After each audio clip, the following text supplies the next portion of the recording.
What if Germany had won the Battle of Stalingrad? Tonight's question is a simple one, and a dangerous one.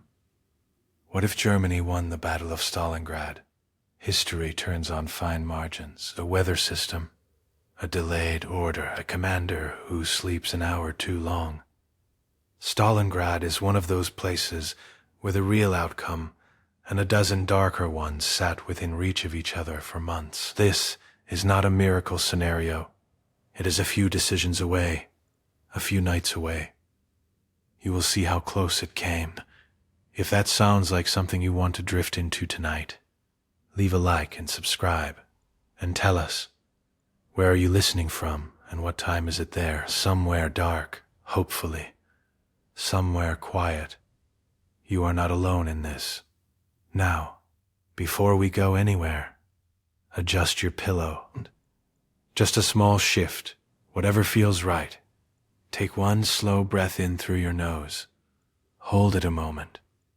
Let it go and feel your shoulders drop. Feel the mattress or the couch or whatever holds you. Feel it take your weight. You do not have to hold yourself up right now. Let the weight go. Good. You wake in a basement. The ceiling above you is cracked concrete, and a thin line of gray morning light comes through a gap where the wall has partially given way. There is plaster dust in your hair. You can feel it, fine and chalky, when you move your fingers across your scalp. Your mouth is dried. Something smells of brick and wet ash, and something older underneath. Something you do not look for the source of. You are in Stalingrad, October 1942. The city above you is not really a city anymore. It is a collection of walls, floors, stairwells, shell craters, and gaps where buildings used to stand. A Volga is out there somewhere beyond the rubble, cold and wide, and not as far as it feels. You breathe. Your breath makes a small cloud. Here is the good news. You woke up this morning. In this place, in this month. That is not nothing. That is, in fact, everything. The bad news is that the few hundred yards surrounding this basement are the most fought over ground on Earth. You were not supposed to be here. 6 months ago, you were entering inventory numbers into a ledger at the tractor factory on the northern edge of the city. Column after column, part numbers, quantities, dates. Your handwriting was neat and your shoes were worn at the heel, and that was the shape of your life. Then summer came, and with it the planes. The Germans had driven south and east, all through June and July. A long armored push toward the oil fields in the Caucasus, toward the Volga corridor, toward the city that happened to carry Stalin's name, and therefore could not, by political gravity alone, be surrendered. You understood this only vaguely at the time. What you understood clearly was the sound.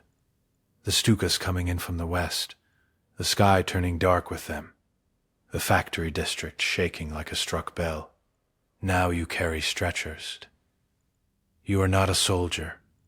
You have a red cross and a white armband, and a canvas satchel with bandage rolls, and a bottle of iodine that is almost emptied. You were shown, twice, how to apply a tourniquet. That is the extent of your training. Your name is on a list at the field aid post 3 blocks back, in a gutted pharmacy with no windows and a tarpaulin for a door. That is your world now. 3 blocks of broken street, a basement entrance, a tarpaulin. The city outside is almost impossible to describe to someone who has not seen it. The apartment blocks along your street have been opened up like something cut in half. Whole facades gone, so you can see the interior floors stacked above each other, wallpaper still on some rooms, a wardrobe standing against a wall that no longer has neighbors. The roads are not roads anymore. They are channels through debris, paths picked through fallen beams, and chunks of masonry the size of furniture. Everything is gray. The dust has settled over everything in a uniform coat. Even the Volga, when you can glimpse it between the ruins at the end of the street, looks the color of pewter under the October sky.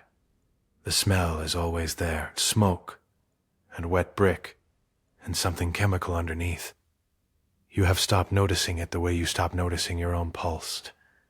It is simply part of breathing here. The ferry comes at night.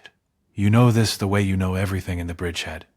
Not from a briefing, not from a map, but from watching and surviving long enough to understand the pattern. During the day, the German guns watch the river.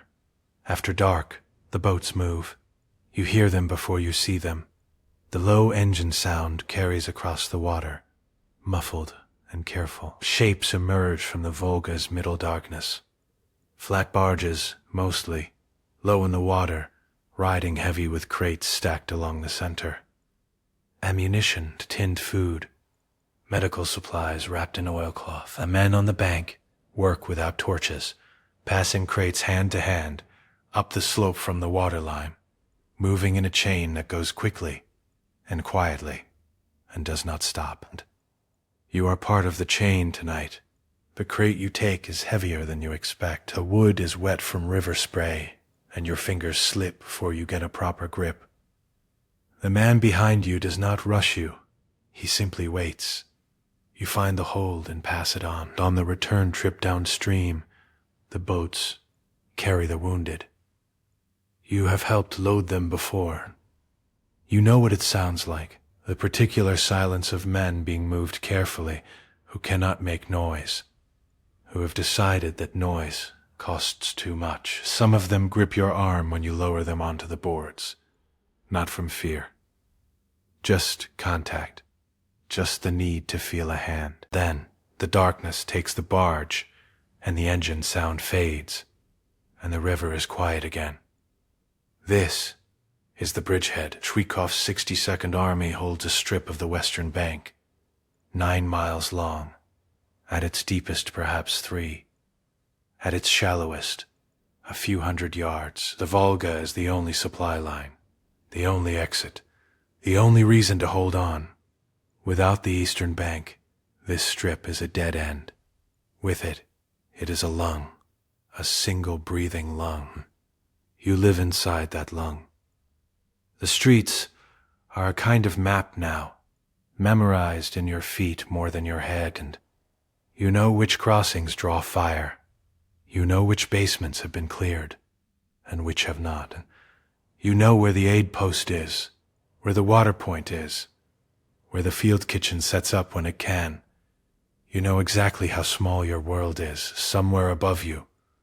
On the other side of the rubble line, there are 250,000 German soldiers. You do not think of them as individuals. You cannot afford to.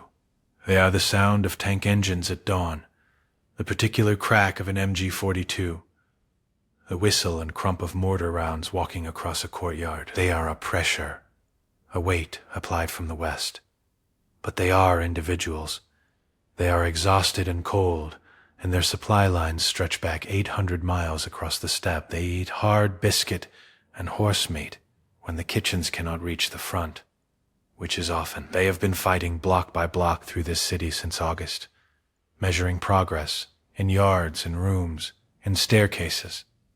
One building taken, one building lost, one building taken again. Their commander, Friedrich Paulus, sits further back in a headquarters that moves and shifts as the situation demands. He is a careful man, a staff officer by instinct. He drafts his reports with precision and sends them up the chain, and waits. Far above him, in East Prussia, Hitler reads the reports and sees a different map than the one on the ground. He sees a name on that map, Stalingrad. He has made the name into something, a symbol, a proof, a statement about will. The city must fall. This is not a military conclusion, and it is a conviction. Overhead, the Luftwaffe still operates. You hear them sometimes, the engines cross-cutting above the dust cloud. They bomb. They have been bombing since August in the rubble they created. The collapsed floors, the shattered stairwells, the jagged walls that offer cover every 3 feet, has made their own armies advance, slower and bloodier than open ground ever would. And on your side, there is Order 227. You know about it the way everyone here knows about it. Not from a printed copy, not from a briefing, but from the fact that no one leaves. Not one step back. Stalin signed it in July, and the words settled over the army like a second uniform. You hold, or you die. Those are the options. The river behind you is not an escape route. It is a fact of geography, nothing more. So the grinding continues, day by day, building by building. And you carry your satchel, and you count your bandage rolls, and you wait. You do not see any of it. That is the point. Nobody inside the bridgehead sees it. You are too close, too small, too buried in the particular square footage of your own survival to know what is assembling 200 miles away on the open steppe. But it is there. At night, on the roads north and south of the city, Soviet trucks move without headlights, long columns of them, feeling their way across frozen ground by memory and moonlight. They carry artillery shells by the 100,000, fuel, boots, winter coats, fresh divisions that have been training since summer, men who have not yet smelled this city, who do not yet know what rubble sounds like when it shifts under mortar fire. Zhukov has been north. Vasilevsky has been south. They have stood on the steppe and looked at maps, and then looked at the actual ground and the actual men holding it, and made calculations that do not involve the city at all. The city is the distraction. That is what it was always meant to be. Because on the flanks, the long open flanks north and south of Stalingrad where the German line extends and thins, there are Romanians, Italians, Hungarians, Allied armies technically, armies with light artillery and short supply lines and rifles that do not always work in the cold. Armies spread across distances they cannot adequately cover. They hold the shoulders of the German advance, the long, vulnerable wings, and they hold them with what they have, which is not enough. The German intelligence officers see it. Reports go up the chain. The flanks are thin. The Soviet build-up is real. The weather will close soon, and movement will become difficult. And if something is going to happen, it will happen before the worst of winter. The reports arrive. They are read, and then the received wisdom reasserts itself, that the Soviets are spent, that they have nothing left to mass, that what looks like a build-up is desperation, the last scraping of an exhausted enemy. Hitler does not believe the flanks are in danger. Paulus is not certain, but he waits. The trucks keep moving without headlights, out there on the steppe, crossing the frozen grass in the dark. You change a bandage. You count what is left in your satchel. You do not see any of it. You get back to the basement as the light fails. The last of the gray afternoon drains out of the gap in the wall, and the space around you goes dim, then dark, then softens into the particular orange-black of a tallow candle guttering in a jar. Someone has lit it since you left. You do not know who. You do not ask. You simply lower yourself onto the folded sacking that serves as your bed, and feel the weight of the day leave your legs. The shelling has slackened. It does this sometimes at dusk, a pause you have learned not to trust but still receive, like a gift. The silence is not real silence.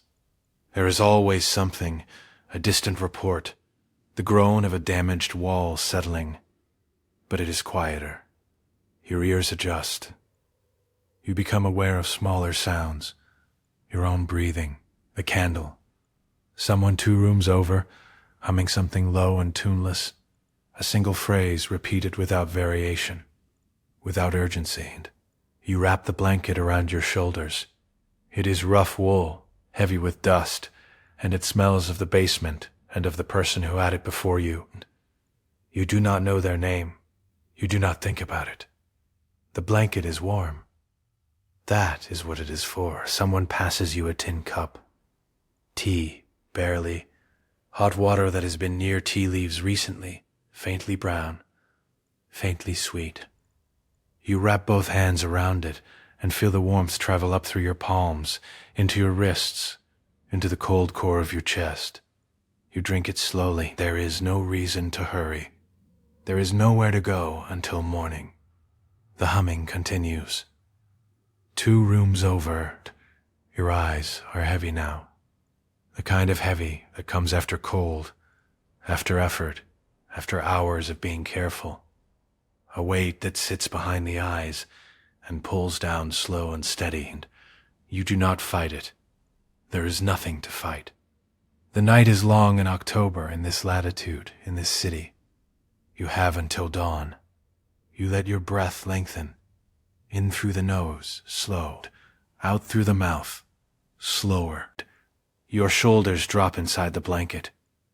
Your hands loosen around the cup, the warmth at your chest spreads downward, into your belly, into your legs.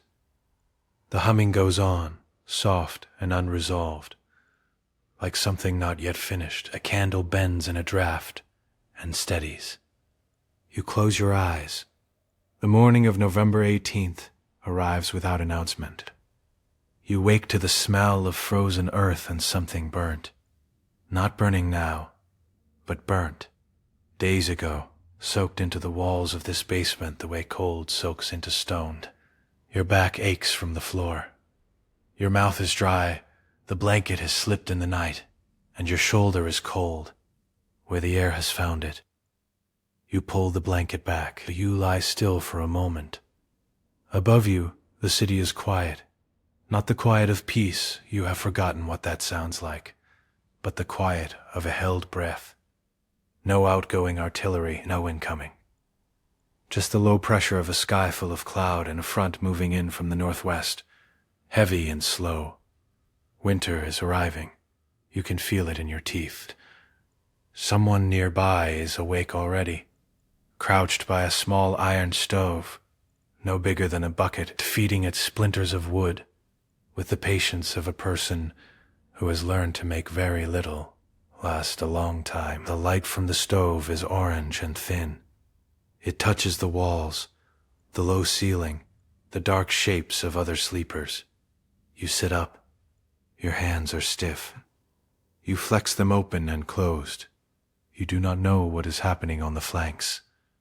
You have no way of knowing. You are a clerk turned stretcher bearer, 1 street further from the river than you were a month ago, which means the line has moved and not in the right direction. But you carry no maps, no signals reach you. You exist inside a few hundred square meters of rubble and routine, and the next task in front of you. What you do not know, what no one in this basement knows, is that far to the north and south of the city, something is already in motion. Soviet armor, moving into final position. Romanian outposts already beginning to feel it at the edges. Pressure where there was none yesterday. And somewhere far from the Volga, in offices in Berlin where the lamps burn all night, a few pieces of paper have moved across a few desks, a few warnings. Read this time, taken seriously this time. A few decisions made that were not made in the history you might have learned. Small pivots. The hinge turns differently tonight, and you do not feel it. But it is there, 300 kilometers to the west, in a building that was once a schoolhouse. The staff officer named Weber spreads a map across a table and anchors the corners with a coffee tin and 2 ammunition boxes. His hands are not steady. They are the hands of a man who has slept 4 hours in 2 days. The map shows the Don Bend. It shows the long, thin line of the Romanian Third Army, 200 kilometers of front, held by divisions without adequate anti-tank weapons, without the winter equipment the German quartermaster promised in September, and has not yet delivered. A line looks solid on paper. Weber knows what it looks like on paper, and what it looks like in the ground reports that come in each morning. And they are not the same thing. Manstein is in the room. He stands at the far end of the table, with his hands behind his back, reading the map the way a doctor reads a face, looking for the thing beneath the surface. He says nothing for a long moment. Then he says the Romanians cannot hold if struck in force. This is not an opinion. It is a statement of the map. A courier arrives at the door, cold from the ride, his collar white with frost. He carries a leather satchel. Inside it is a document that has passed through 4 sets of hands in 48 hours, each set more reluctant than the last. It authorizes Paulus, in the event of a flank penetration, to consider a limited contraction of the Sixth Army's perimeter. Not a breakout, not an abandonment of Stalingrad. The word consider has been chosen very carefully by someone who understood how carefully it needed to be chosen. 2 panzer divisions, held in reserve behind the Romanian line, have been edged 20 kilometers closer to the most vulnerable point. Not ordered forward, edged. There is a difference, and the difference is the distance between what the maps say and what the Führer's headquarters will countenance. Hitler has been briefed. He has not forbidden the repositioning. He has expressed through an adjutant his confidence that the line will hold. Weber looks at the map. He looks at where the confidence sits and where the armor sits, and notes that they are not the same place. He pours cold coffee. He keeps working. November 19th arrives before the light does. You hear it first, the low, continuous roll from the northwest. Not quite thunder, because thunder breaks and silences and breaks again. This does not break. This sustains. It builds beneath itself, layer under layer, until the floor of the basement is humming against your spine, and the coffee tin on the shelf is trembling without anyone touching it. Everyone in the basement is awake. No one speaks. You listen together in the dark, like people hearing a language none of you were taught. The guns are far away, 60, 70 kilometers. But there are so many of them that the distance means almost nothing.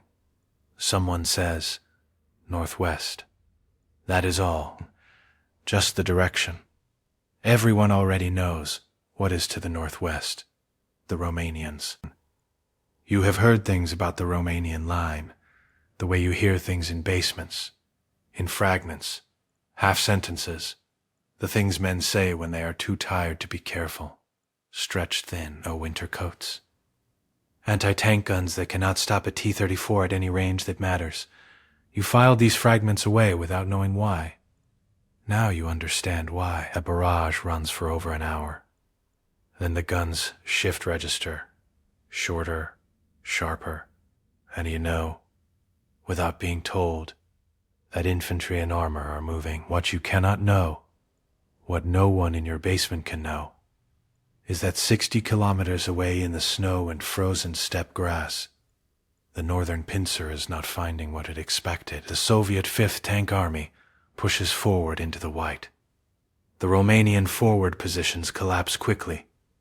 Men running, surrendering, vanishing into the snow. The Soviet columns press through the gaps, engines grinding, tracks cutting dark lines across the frozen ground.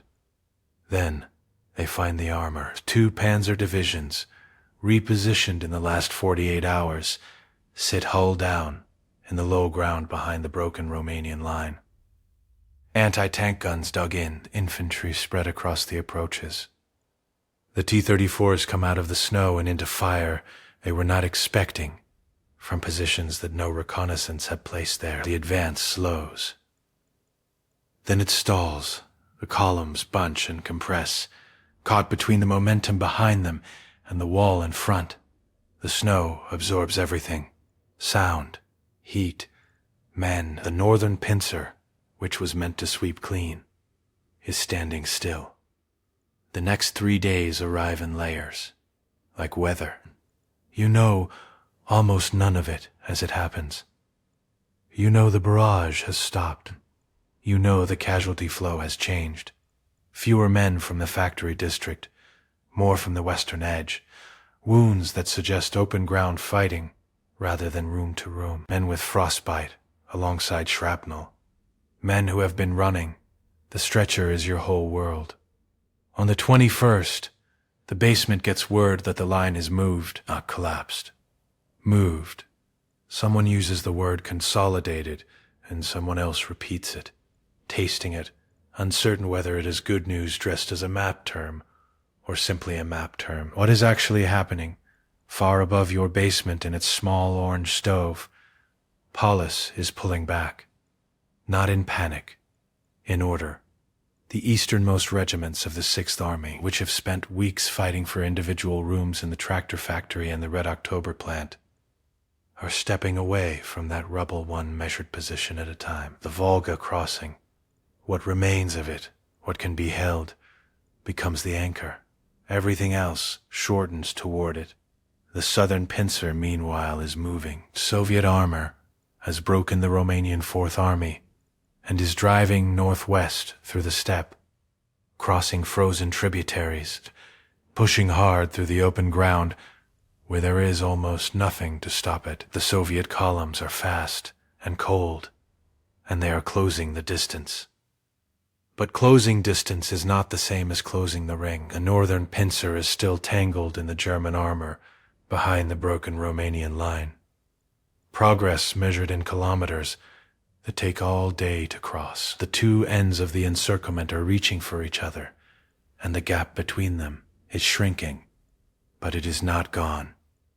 Paulus holds the Volga crossing. His line is shorter now, more defensible, and the Soviet forces flowing around the western side find a perimeter that bends, but does not break. By the 23rd, the ring is nearly closed. Nearly. A corridor remains, narrow, contested, swept by fire on both sides. Not safe, not easy, but open. You do not know any of this. You know the weight of the stretcher, the cold of the handles through your gloves, the sound a man makes when you lift him too fast. You keep your head down. You keep moving. The radio in the aid post crackles twice and then goes quiet. Someone has written something on a piece of cardboard and propped it against the wall near the door, and you do not read it when you come in. You read it when you leave, hands still red from the cold, and it says, "Defensive victory, Volga front." The words are copied from a communique, the handwriting careful, the ink already smudged at one corner from someone's sleeve. Defensive victory. You stand there for a moment, turning the phrase over. Outside, the ferry crossing is under fire again. You can hear it, the crack in the water thump, irregular, probing, the kind of fire that is not trying to destroy anything specific, but is making a point about what crosses and what does not. Supplies come in smaller loads now. The men who run the boats do it faster, lower, without lights. The rubble has not changed. The cold has not changed. Your corner of the basement smells the same. Burnt stone, damp wool, the iron and salt smell of men who have not washed in weeks. The stove takes the same small pieces of wood and gives back the same thin orange warmth. What has changed is this. The wounded wait longer, not by hours, by the kind of increment you feel before you can measure it, the delay in the crossing schedule. A boat that arrives with less than expected and leaves with more than it should carry. And you load a man onto a stretcher and someone tells you to hold, and you hold, and the cold works on him while you stand there, and eventually you move. Someone at the aid post, the one with the gray beard who used to be something in civilian medicine, a surgeon, or near enough, says that the relief they have been hearing about has not come. Because there's nothing to relieve from, he says. Not bitterly, and just flatly, the way he says most things, the way a man talks when he has spent his feeling on the work itself. You do not ask what he means, and you understand what he means. The ring is close enough that relief columns are a rumor, and rumors are the currency everyone spends, and no one saves. You pick up the stretcher again. The handles are cold through your gloves. You keep moving. Night comes without ceremony. The guns have moved west. You can hear them, just the way you hear distant traffic through a closed window. Present, but removed. someone else's problem for now. You find your corner. The folded coat is where you left it, which still surprises you. Small mercies still surprising you after all this time. You lower yourself down. Your knees ache on the way. Your back finds the floor and the floor finds your back, and neither of you is pleased about it. But you stay. The stove has burned low. The light is almost nothing. Your jaw, which has been tight since before dawn, since the barrage, since the first run with the stretcher, unclenches on its own, slowly, the way ice gives in the afternoon, and you did not know how hard you were holding it until it lets go. Your shoulders follow. They drop a centimeter, maybe 2. It feels like more. Someone across the basement coughs once, and then is quiet.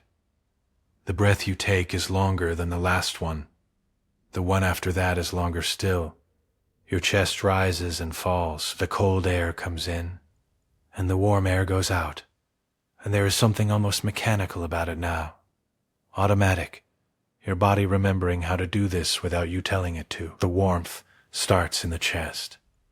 A slow spread, moving outward the way heat moves through stone, gradually, without announcement, down your arms, into your hands which are still red from the cold in the stretcher handles, but are resting now, open, against the folded coat.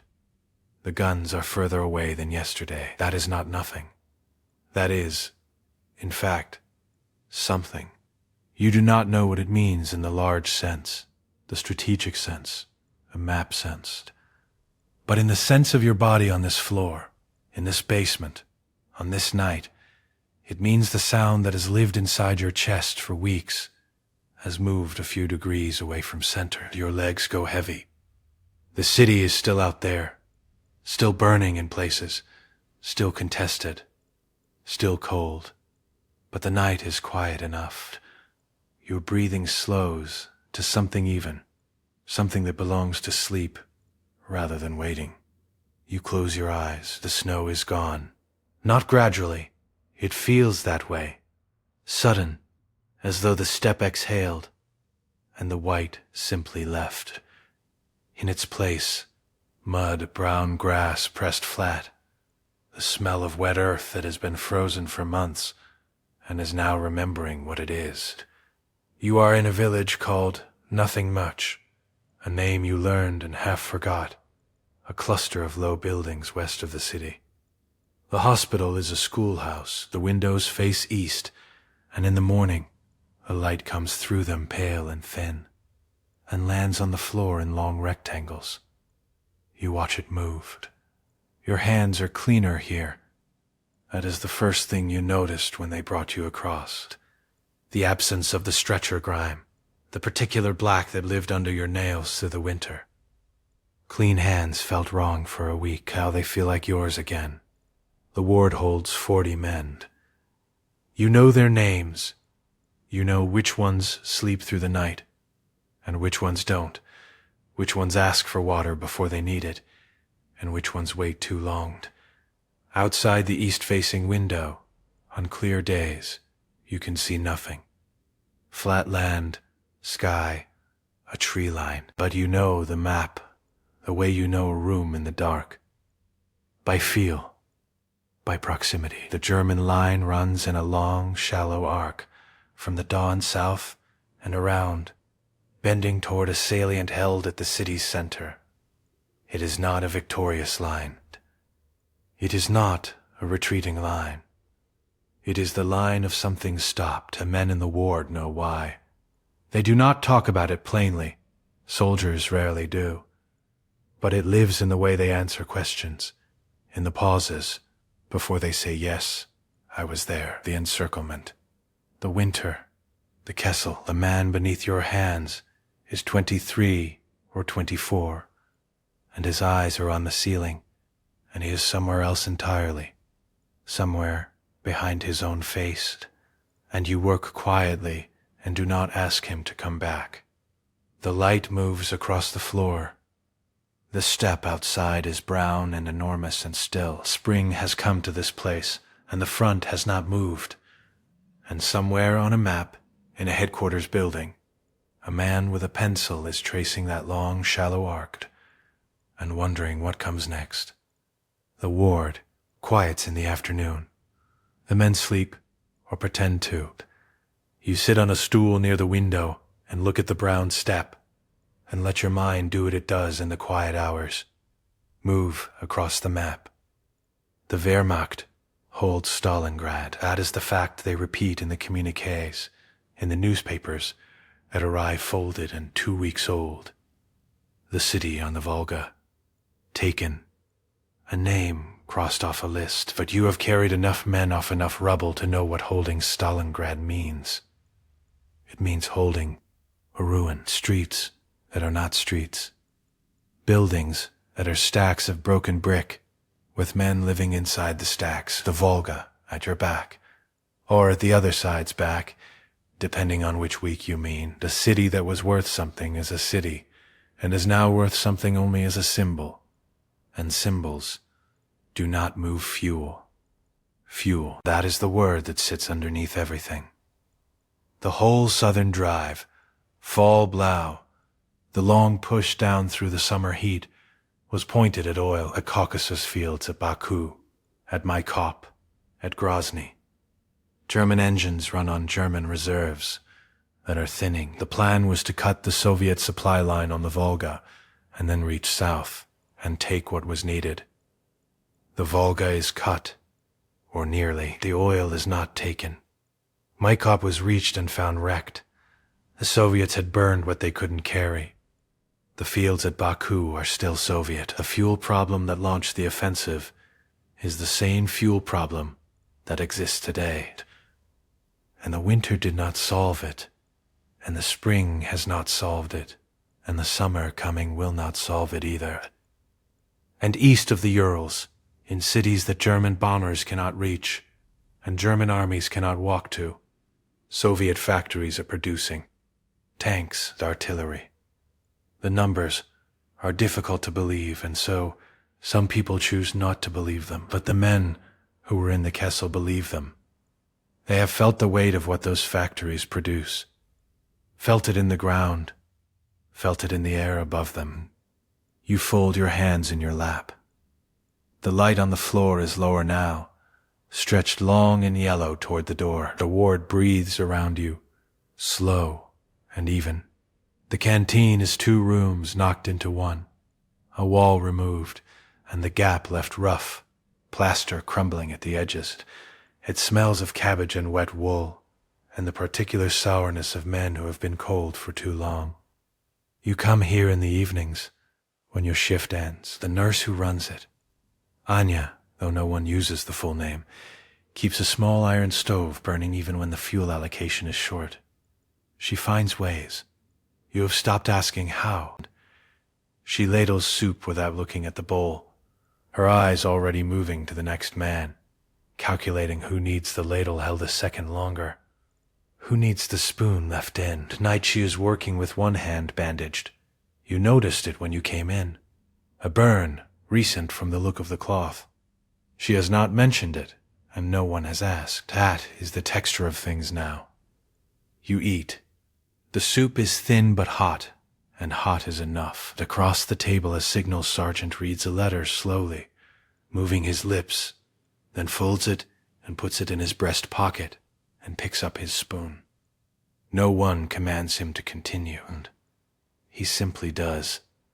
Somewhere above the decisions you can feel but not see, Stavka has been doing its own quiet work. Commanders who failed in the winter, who moved too slowly, who overcounted their strength, who promised what the ground could not deliver, have been replaced, not announced, not publicly condemned, simply moved, and others put in their place, and the machinery continues turning. The Lend-Lease trucks have been arriving through Persia, through the Pacific ports, through Murmansk when the convoys get through. American Studebakers, green and blocky, moving through Soviet mud with a steadiness that Soviet trucks sometimes cannot match.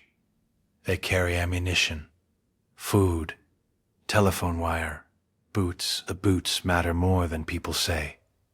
Anya sets a tin cup of tea at your elbow without stopping. You wrap both hands around it. The stove ticks. The sergeant begins another letter. A man near the door is asleep, sitting up, his chin on his chest, breathing slow and open. No speeches, no gestures toward the horizon. Just the cup warming your palms, and the room holding everyone in it. And outside the steppe going dark. The midday light is different from the morning light. Morning comes in, at an angle, sharp and purposeful. Midday just sits there, heavy and even, turning the dust in the air to gold. It settles on the blankets. It settles on your hands where they rest open in your lap. Someone is sweeping. The sound moves away down the hall, steady, unhurried, bristles on floorboard. A pause, bristles again. The ward is almost silent. The men who are well enough to be conscious are asleep, or nearly. That particular midday blurring where the body takes what it can get. One man breathes through his mouth with a soft, persistent rhythm. Another has his arm thrown across his eyes against the light. You are sitting in the chair by the window again. Your back is against the wall, and your feet are flat on the floor, and there is nothing required of you for another hour. Your shoulders drop. You notice it happening, and you let it continue. The window glass is old and slightly wavy, and it bends the step outside into something almost liquid. The brown grass shifts. A distant tree line seems to breathe. You watch it, and your eyes go soft, and you stop trying to see anything specific. A sweeping continues. Farther away now. Another room. Your breath slows on its own, in through the nose. The smell of dust and linseed, and something faintly medicinal. Out slow. And your chest settles, and your jaw unclenches, and you had not known it was clenched. The war is still there. The front is still there. The map you carry behind your eyes is still there. Its long arc, its unanswered questions. But it is quiet right now, and the light is warm through the wavy glass, and the man across the room breathes in and out, and his rhythm becomes something you can follow without meaning to. Your hands are heavy in your lap. Your eyelids find their own way to the sweeping has stopped somewhere. Or maybe it is still going, and you have stopped hearing it. The line between the two blurs pleasantly, softens, opens. The step outside is enormous and still and warm. You are here. You are safe. You have an hour. The trains come in June. Not one or two, a sequence of them, arriving through the night and into the morning, each one longer than the last. You hear the brakes before you see the carriages, a long metallic complaint that carries across the flat ground and wakes you from a half-sleep before dawn. By the time the light is full, the platform outside the schoolhouse is crowded in a way you have not seen since autumn. Panzer Grenadiers, pioneers. Men from a division called the Grossdeutschland, a name that means something in certain quarters and means nothing to the men being lifted from the carriages, to tankers with burns on their necks and forearms. A specific injury, a tank injury, the kind that comes from a hatch that didn't open in time.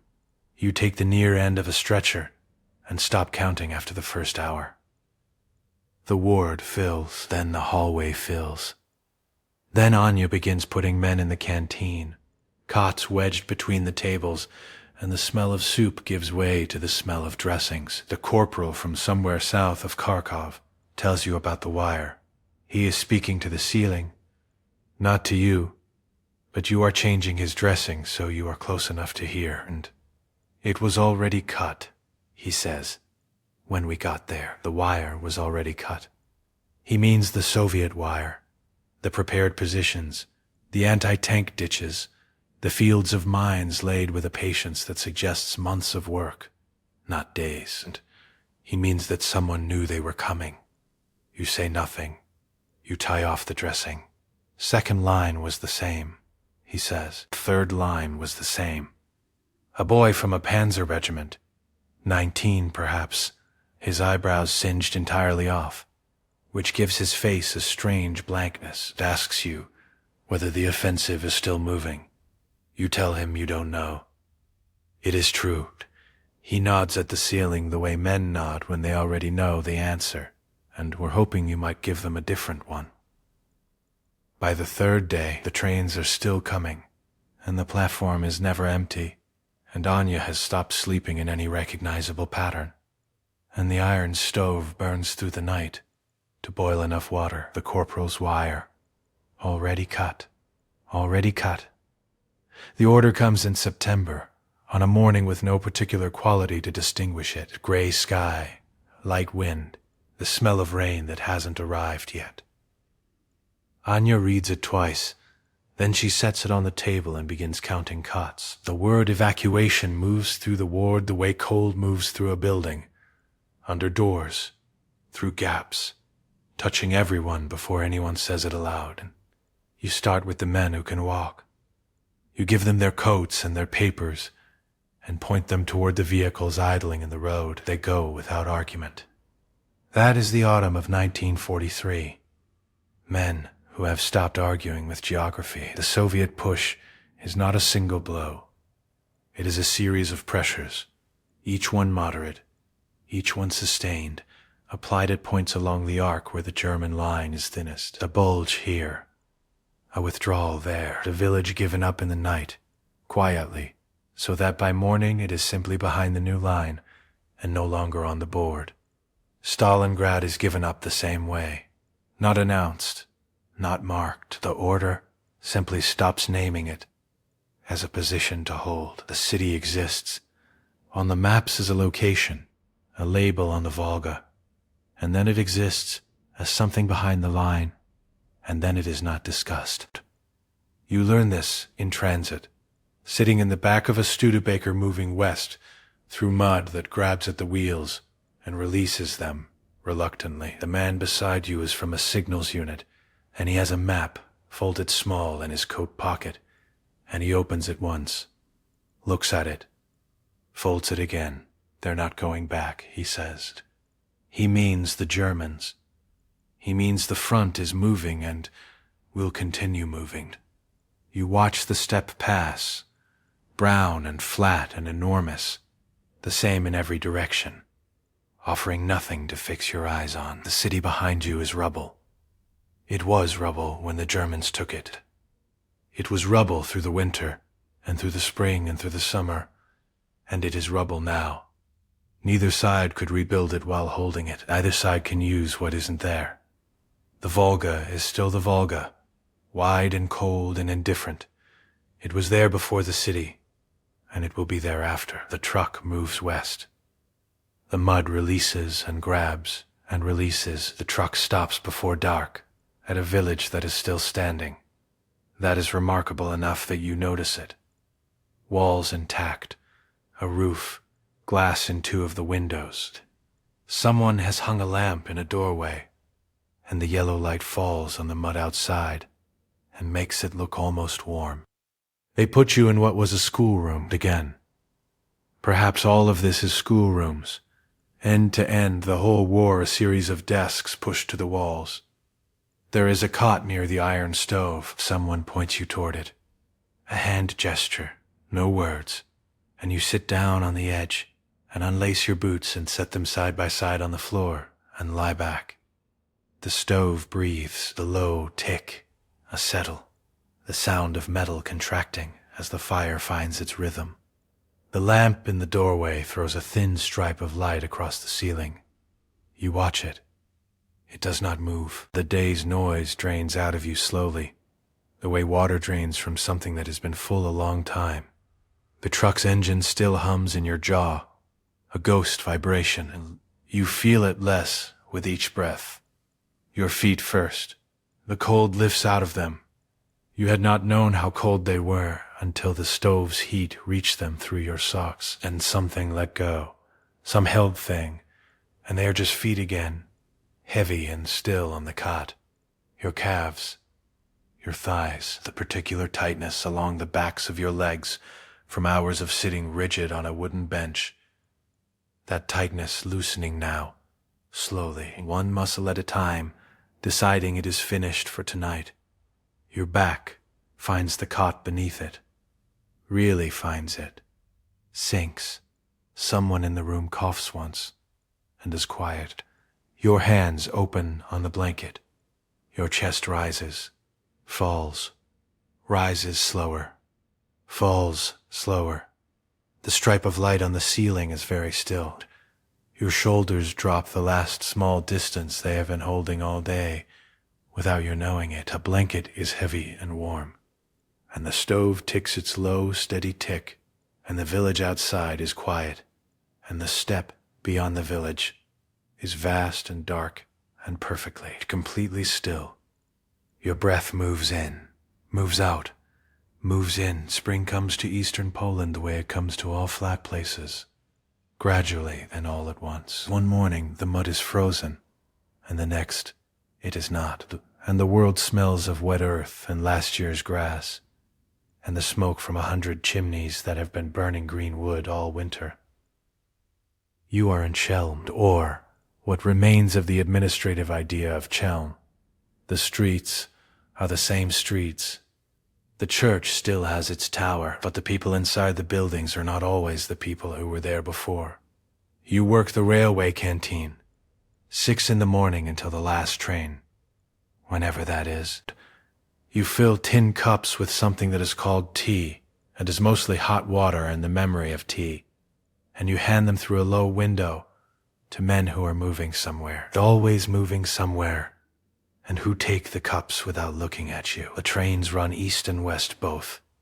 That is the thing you notice, that they run both directions, and that tells you something about where the line is, without anyone having to say it. A man in a gray coat, not military, just gray, a civilian coat worn to the thread at the elbows, leans against the counter one afternoon, with his cup, and unfolds a newspaper.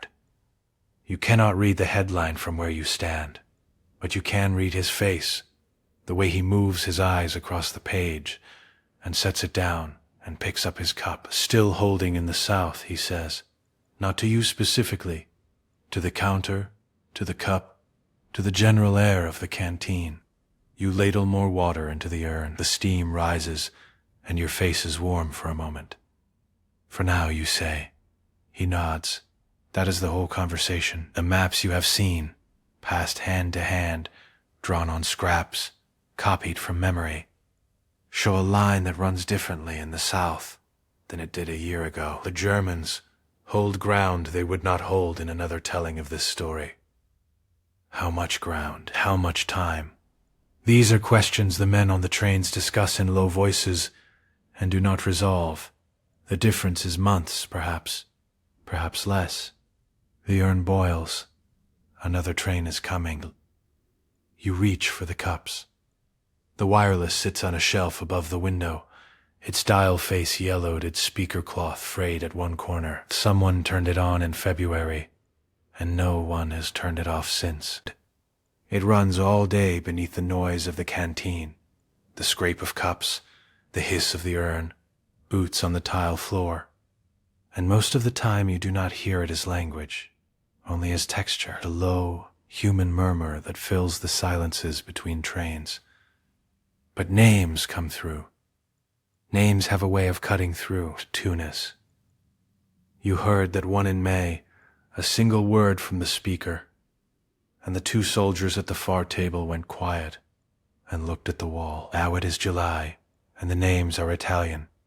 Palermo, Catania, Messina, places you could not have found on a map 2 years ago and can now trace in your sleep from hearing them repeated, each one a little closer to the mainland, each one arriving through the frayed speaker cloth like a stone dropped into still water. The corporal comes in one evening, young, his collar unbuttoned, leaf papers folded in his breast pocket, and he sits with both hands flat on the counter and asks for something hot.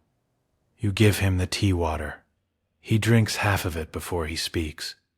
Hamburg, he says. My sister's in Hamburg. There is nothing to say that would be true, and also kind. 3 nights in a row, he says, she wrote that the sky was orange, that you could read by it. The wireless murmurs, the list of numbers, then a voice saying something about the Mediterranean coast. Another soldier, older, sits 2 stools down and does not look up from his cup. Berlin, too, now, the older one says. Not the same, but they're finding it. The corporal folds his leave papers smaller, until they will not fold any further. Outside, a train is slowing into the station. Its brakes, a long metallic sigh. Manstein's still in the east, the older soldier says, more to himself than anyone. To Paulus, too. That's something. The corporal stands. He leaves the rest of the tea. You watch the train through the window. Men step down onto the platform, collars up against the evening, and begin walking toward the light. The afternoon empties out between the noon train and the evening one. You wipe down the counter. The cloth moves in slow circles, and you watch it move, and do not think about much. The urn ticks as it cools. Outside, rain traces thin lines down the window glass, and the platform is empty, and wet, and gray. The soldier at the corner table has been asleep for an hour. His head rests on his folded arms, his cap pushed back, his breathing slow and even. You can see his shoulder rise and fall from where you stand.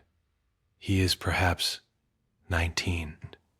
He came in, drank his tea in 4 long swallows, and was asleep before you had turned back to the urn. You let him sleep. A spoon sits in a cup near the window. Someone knocked it earlier, and it rang once, clearly, like a small bell, and the sound is still somehow in the room, not audible anymore, but present, the way a note lingers in a space after the instrument has stopped. You pour yourself a cup, sit on the low stool behind the counter. The rain against the glass is very quiet and very steady.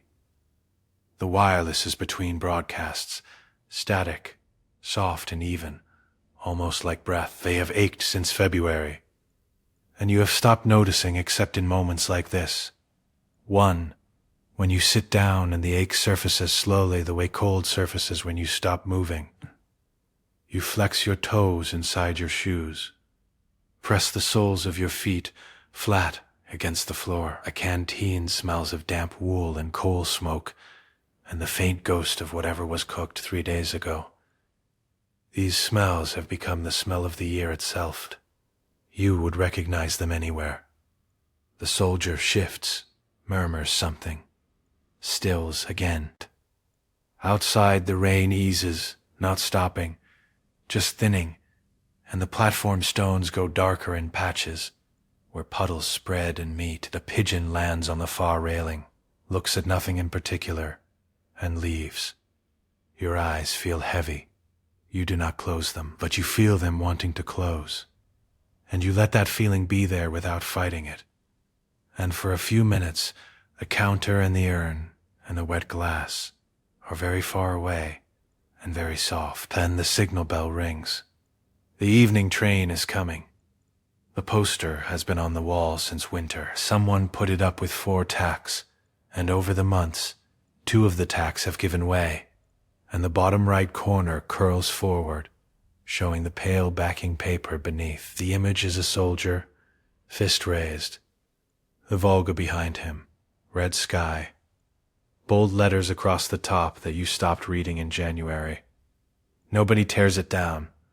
Nobody straightens it either. June comes in warm. The windows of the canteen stand open for the first time since October, and the air that moves through them smells of linden blossom and diesel, and, underneath both, the particular sweetness of long grass warming in the afternoon sun. The trains run both directions still, east and west, but the west ones are heavier now. You hear it through the wireless on a Tuesday morning, between the weather and a piece of music that nobody asked for. Normandy, A string of place names that mean nothing to you yet.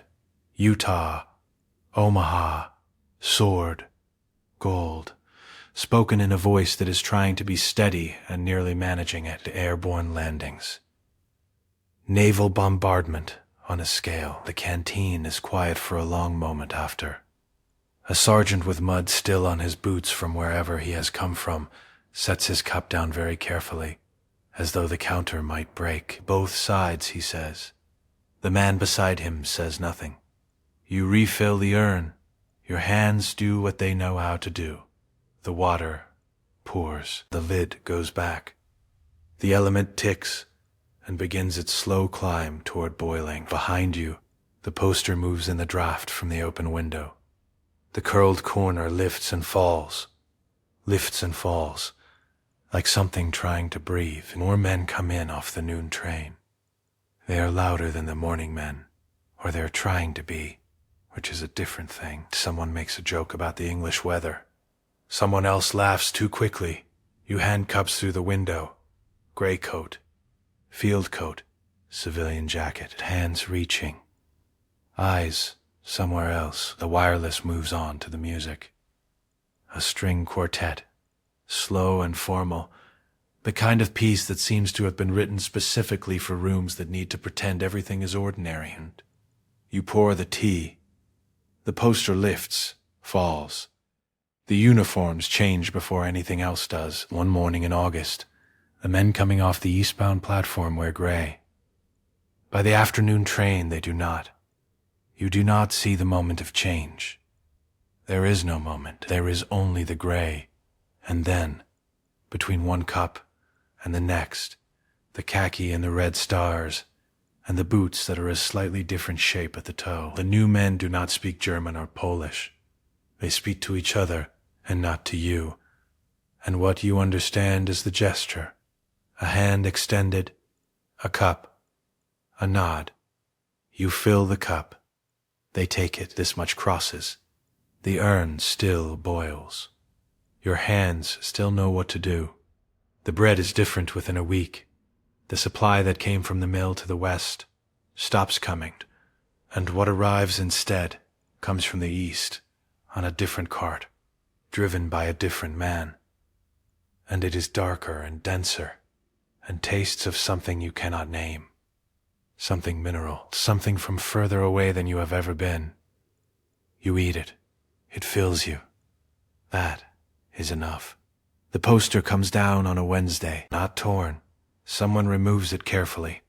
All 4 tacks, even the 2 that had already failed, and takes it away folded under an arm. A pale rectangle remains on the wall where the paper kept the smoke off the plaster. You look at it sometimes. It is the same size as the poster. It is not the poster. A new paper goes up within the week. Different soldier, different fist, different sky, same wall.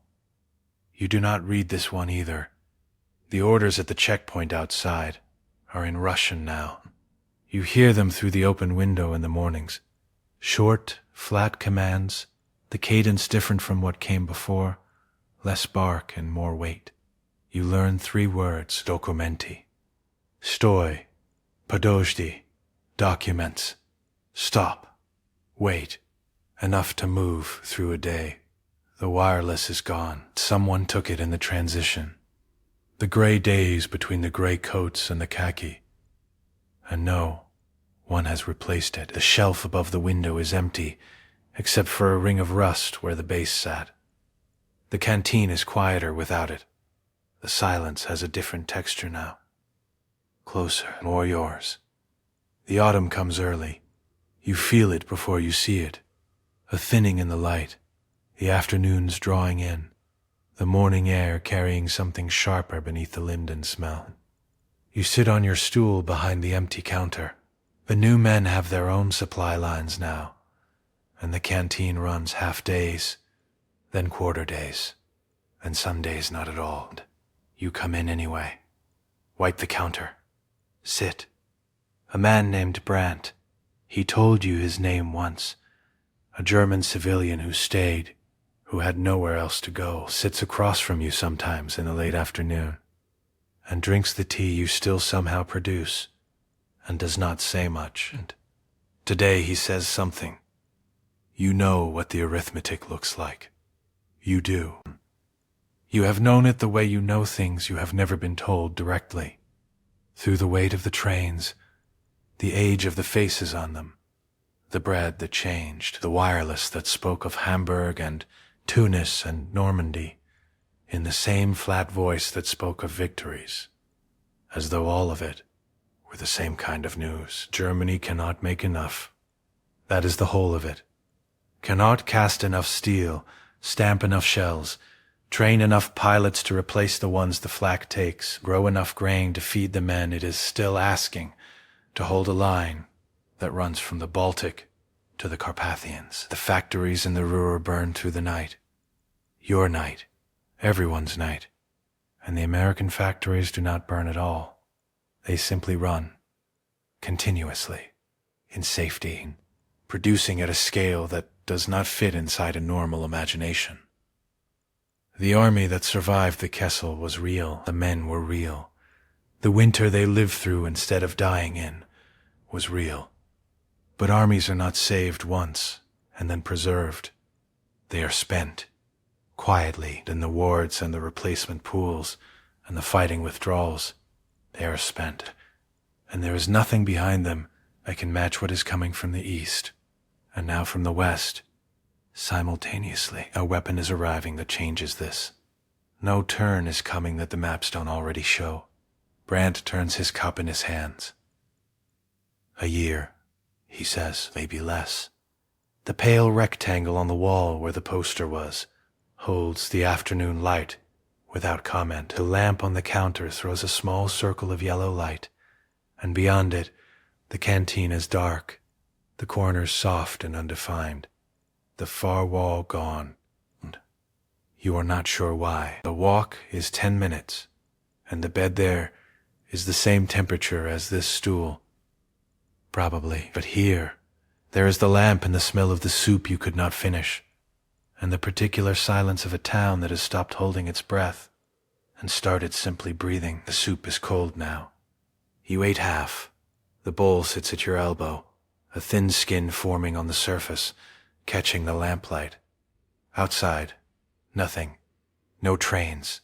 No boots on the platform stones. The checkpoint is 2 streets over, and whoever is standing it tonight is standing it quietly. You lean your head back against the wall. The plaster is cool against the back of your skull. Not unpleasant, solid.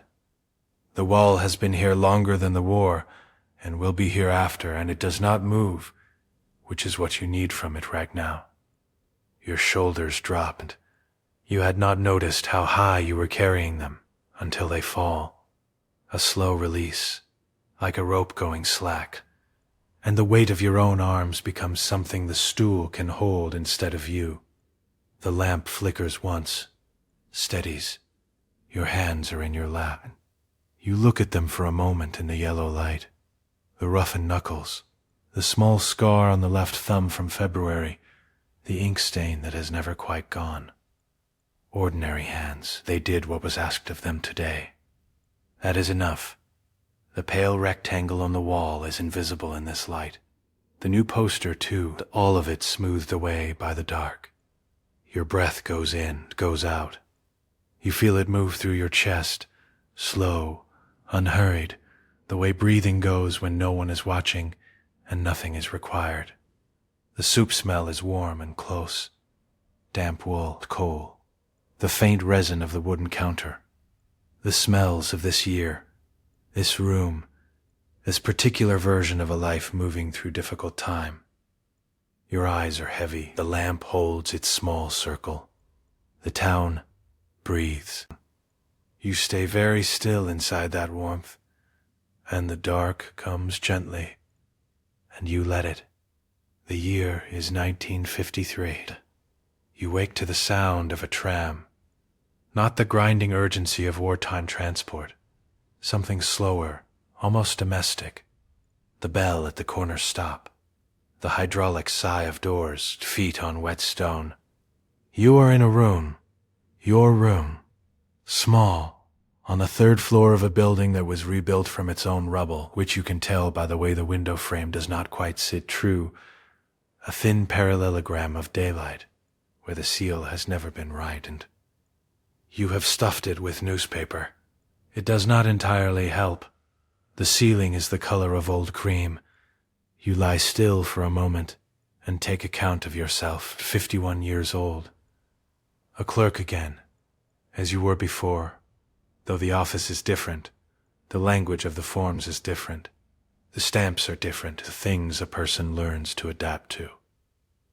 Your back aches, and it has ached every morning for 3 years, since the displacement, since the 2 nights you slept on a station floor with your case for a pillow. The doctors say it is the mattress. The mattress is the same one that was here when you arrived, and you have not been able to replace it. And so the ache is a fixed feature of mornings now, like the tram bell in the parallelogram of light. You sit up slowly. The room, a table, 2 chairs, a washstand, a small stove with one element that heats unevenly, a shelf, with 4 books and a tin of tobacco. You ration carefully, the photograph on the wall, a street that no longer looks like the photograph, the street having been rebuilt, or renamed, or both. Outside, the city moves. It is not the city you were born in. It is not the city you worked in during the war. It is a third city, this one, acquired the way people acquire things in aftermath. Not by choosing, but by arriving and staying until leaving stops being thinkable. The border is 11 kilometers east of where it would have been if the war had ended when it was supposed to. 11 kilometers, the morning's walk. Everything that determined which side of it you woke on. You reach for your coat on the chair back. The tram bell rings again. Further away now, moving on. The kettle takes a long time to boil on the uneven element. You stand at the window while you wait. The street below is busy in its quiet way. A woman with a string bag, 2 men in dark coats talking at the corner, a boy on a bicycle weaving around a delivery cart. The buildings on the opposite side are new or new-looking, their facades too flat, the stone too uniform, the way reconstructed things always are. And you can tell a rebuilt block from a surviving one by the corners. Surviving corners round off with age. Rebuilt ones stay sharp for years. A kettle begins its low whistle. You pour. The tea is weak. You are near the end of the packet, but it is hot, and you hold the glass with both hands and let the warmth come through. Vienna ended up divided, the same as Berlin, though Vienna people speak of it differently, with a particular exhaustion that Berlin people have not quite arrived at yet. Paris stayed whole. Rome stayed whole. Warsaw was rebuilt from paintings, from old engravings, from architects who had memorized the streets before the streets were gone, and you have seen photographs of it. The careful resurrection of cornices, of market squares, of a church spire reproduced from a sketch someone made in 1890. An entire city reconstructed from memory and grief. Stalingrad was renamed. You heard this last year, or the year before. A city given a new name the way a scar is given a long sleeve. You are not sure what to make of it. The name was always the problem, and also always beside the point. Your sister is in the Western Zone. You receive letters, occasionally, the ones that come through. She writes about her children, about the garden, about a television set her neighbor has acquired. You write back about the weather, about your work, about nothing that would cause a letter to stop arriving. There is an entire conversation you are both conducting in the space between what is written. You finish your tea. The photograph on the wall is of a street in a city you no longer live in. You keep it there, not from sentiment, exactly, but because it is accurate. It records something that happened, that seems, in the current arrangement of things, important to hold on to. The office opens at 8. You are there at 10 past, coat still cold from the walk, fingers stiff around your transit pass. The building is one of the surviving ones. You can tell by the corners, and the stairwell smells of the same damp it has always smelled of, the cold stone and old plaster and something faintly mineral that you have stopped noticing, except on mornings like this, when the air outside is sharp enough to make the contrast, and your desk is the second from the window. Not the window itself, that belongs to Hoffman, who has been here longer and whose back also aches, and who mentions it more often than you do. You hang your coat on the hook behind the door and sit and open the first folder of the morning. Forms, requisitions, transfer records for goods moving between administrative zones. The stamps have changed twice since you started here, and each time there is a period of adjustment, of double-checking, of small, anxious conversations in the corridor about whether the old stamp invalidates a document or merely requires a supplementary signature. You have become, quietly, the person others ask about this. You do not know how that happened. At midday, you go to the canteen on the ground floor. The queue moves at its own pace, and you take a tray. There is soup, potato with something green you cannot identify but which tastes fine, and bread, and a small glass of compote. You carry it to a table by the wall and eat without reading, which is a habit you have developed recently. The simple practice of tasting what you are tasting without the cover of distraction. The soup is hot. That is enough. In the evening, you stop at the queue outside the bread shop on Birkenstrasse. It is not a long queue, 8 or 9 people, and it moves steadily. The woman ahead of you has a child on her hip who watches you with the flat, serious attention that small children have, assessing without judgment. You raise your eyebrows slightly. The child does not react. You buy your bread and walk home. The radio in the building's common room is on when you pass the door. A man's voice, steady and unhurried, reading something, news or a report. The words blurring together at this distance into just the shape of official speech, the cadence of it, measured and even. You go upstairs. The grandchild is 7, maybe 8. She sits on the floor of your room with her knees pulled up, looking at the photograph on the wall. Still there, still slightly crooked. The street in it now utterly unrecognizable to anyone who had not known it before. "Were you there?" she asks. "In the battle. I carried stretchers," you say. "I was not a soldier. But you were there." "Yes. Her name is Anna, named for your sister who died in 1971, without the two of you ever being in the same room again, after 1945. This, Anna has your sister's habit of going quiet before she says something, a small, internal gathering. What was it like? Your back does not ache the way it used to. It has passed through aching into something more settled, a permanent low note you no longer hear as pain. Outside, the street is quiet. It is Sunday. The tram does not run on Sundays anymore. Cold, you say. The basement was cold. There was a smell from the river. You try to find more and find that what remains is mostly physical. The weight of a stretcher when the man on it was large, the way the frozen ground transmitted vibration from far-off artillery, a feeling in the soles of your boots more than a sound, the ferries crossing the Volga at night, with their lights off, the dark shapes of them against darker water. Did many people die? Yes, children of her generation receive history as fact. You look at the photograph, the street, the sharp corners of the rebuilt block across from your window, which have begun at last, after 30 years, to soften. What you do not say to her, what you would not know how to say, is how small it looked from here. A few divisions shifted north, a few orders on paper that went one way instead of another. And the world still came to this, a divided city, a rebuilt street, a girl named for a dead woman sitting on a floor and asking the right questions.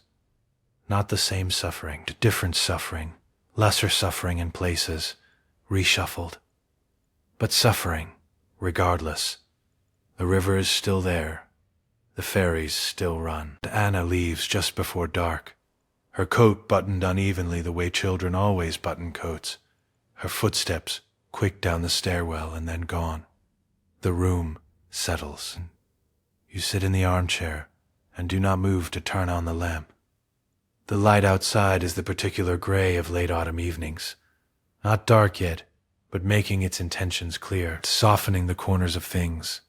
The shelf, the washstand, the photograph on the wall fading to a pale rectangle you could not read even if you crossed the room. The kettle is still warm on the stove. You pour what is left into your glass and bring it back to the chair and hold it in both hands the way you have held it every evening for years, the weight of it familiar. The warmth coming through your palms and into your fingers, one by one. Outside, a door closes somewhere below. Footsteps, then nothing. You take a breath, long and unhurried. The ache in your back has settled into its evening form, which is less ache than simple weight. Your body pressing down into the chair pressing up, an arrangement arrived at between the two of you over time. Your shoulders drop. You had not noticed they were raised. The tea is almost gone. You finish it. The glass is cool now, and you set it on the small table beside you and let your hands rest open in your lap. What does it add up to? The question moves through you, slowly, without urgency, without requiring an answer. A life conducted mostly in rooms, forms and stamps, and cues, and the weight of a stretcher on a frozen night, 30 years ago. A photograph of a street, a girl with her knees pulled up asking the right questions. It adds up to this room, this chair, this particular quality of winter dark, coming in through a window that does not quite sit true. Your eyes close. Not a decision, just the weight of the day finding its conclusion. Your breathing slows, lengthens. The space between each breath widens without effort. Your chest rising and falling in its own time. Your hands are warm. Your legs are heavy. The last of the tension in your jaw releases, and you feel your face go slack and soft. The room is very quiet. You drift. And here, in the quiet, is what you have learned. Stalingrad was a hinge. The Sixth Army ground itself into rubble for months, and when the flanks broke in November and the ring closed at Kalak, it took with it something the German army could not spare. Not just the men, but the belief that the thing was still winnable. And it was close. Different orders out of Berlin in those weeks. A shorter line. A managed withdrawal in the Sixth Army lives. The margin was narrow, but it existed. And yet, even with the army saved and the line held through the winter, the arithmetic was already written. In factory output, in railheads, in the enormous manpower of the East, a better decision at Stalingrad buys months. Different suffering, different names on the casualty lists, but the direction of the thing does not reverse. History is made of margins, not miracles. A margin shifts the weight without lifting it. The war ended, the war always ends. You are back now, not in that chair, not in that city, not in any of the years you have moved through tonight, not the rubble of October, not the frozen flanks of November, not the long wards of 1943 or the slow arithmetic of 1944. Not the armchair in the 1980s. You are here. Feel the pillow under your head. The specific weight of it. The give. Feel the blanket where it rests across your shoulder, your chest. The warmth your own body has built up in the space around you, held in by the sheets, steady and even. Feel the mattress beneath you. Solid, still. This room. These walls. You are safe. This was a story, a careful one, built from real events, real men, real cold. But the version you walked through, the Sixth Army held, the line shortened, the longer war, that is the road not taken, the road that was possible but wasn't chosen. The world you wake in tonight is the one that actually happened. Paula surrendered on the 31st of January, 1943. The last German pocket in Stalingrad fell 2 days later. On the 2nd of February, the battle ended. The city that had been reduced to almost nothing was rebuilt, slowly, over years, and in 1961 it was renamed Volgograd. It stands today. People live there, children go to school there. The river runs alongside it as it always has, wide and gray and indifferent to everything that happened on its western bank. That is the world you are in. Not the alternative, not the longer bleed, the one that ended when it ended. Your breath is slow, in through the nose, out through the mouth. The walls of this room are real. The quiet is real. Whatever sound reaches you from outside, traffic, wind, the small sounds of a building settling into its own weight, that is the ordinary world, going about its business, unbothered. You are warm. You are somewhere safe.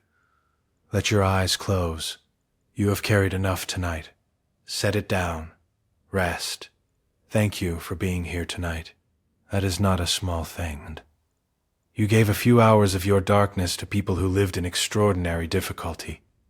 A clerk in a ruined city, a soldier on a frozen flank, a nurse in a ward that never emptied. They did not know you were watching. They were simply there, doing the next necessary thing, cold and tired and uncertain. They were fragile. That is what you forget when you read dates and casualty figures. The numbers are so large they stop feeling like people. But each one was as fragile as you are right now, warm under a blanket, needing sleep, hoping for morning. Each one had a specific weight to their body and a specific sound to their breathing, and someone, somewhere who knew them by name. You spent the night with them. You let the past be inhabited rather than just observed, and now you can let it go. Let your breath slow down, not forced, just allowed. The way breath finds its own rhythm when you stop directing it. In, a pause, out, the pause again. Your chest rises and falls without effort. Your body knows how to do this. It has been doing it your whole life. Let your eyes stay closed. There is nothing out there that needs you right now. The night is doing what nights do. Quiet, still. The darkness behind your eyelids is soft, not heavy. Let it be soft.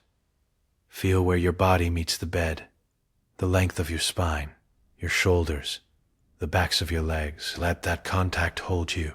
You do not have to hold anything back. Your jaw, let it go. Your hands, open or loosely closed, resting. Your breath moving on its own. Somewhere under everything, your heartbeat, steady, unhurried. You are safe. You are warm. Sleep.